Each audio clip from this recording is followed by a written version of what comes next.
я считаю, что абхазский язык депутаты знать должны.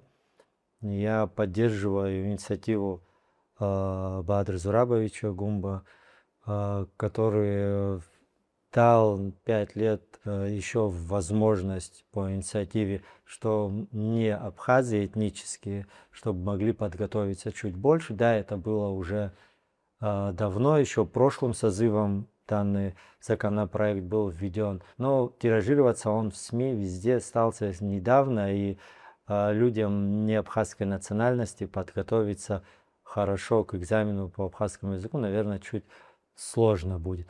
Другое дело, что я понимаю, что депутат должен знать абхазский язык.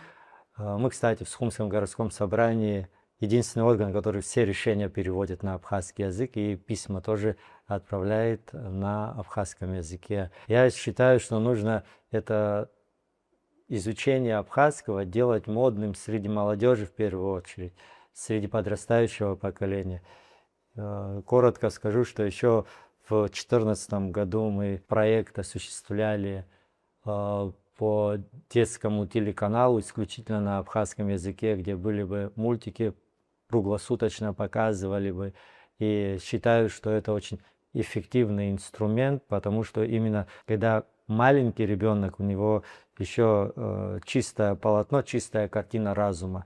И именно в этот момент закладывать ему абхазский язык, это очень важно. Мы знаем некоторые истории, где дети учили там итальянский язык, просто смотря телевизор, а мультики. Это то, что ребенку нравится, он готов в маленьком возрасте смотреть на любом языке совершенно.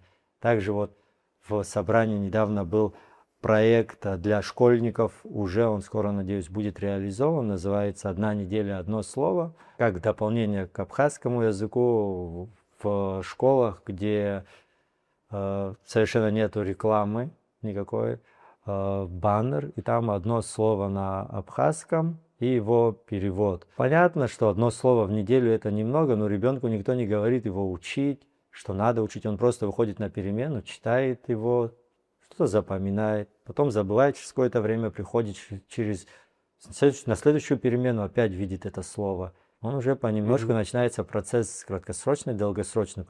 Именно вот такими методами, понемножку накопительными, можно понемножку внедрить абхазский язык в нашу культуру,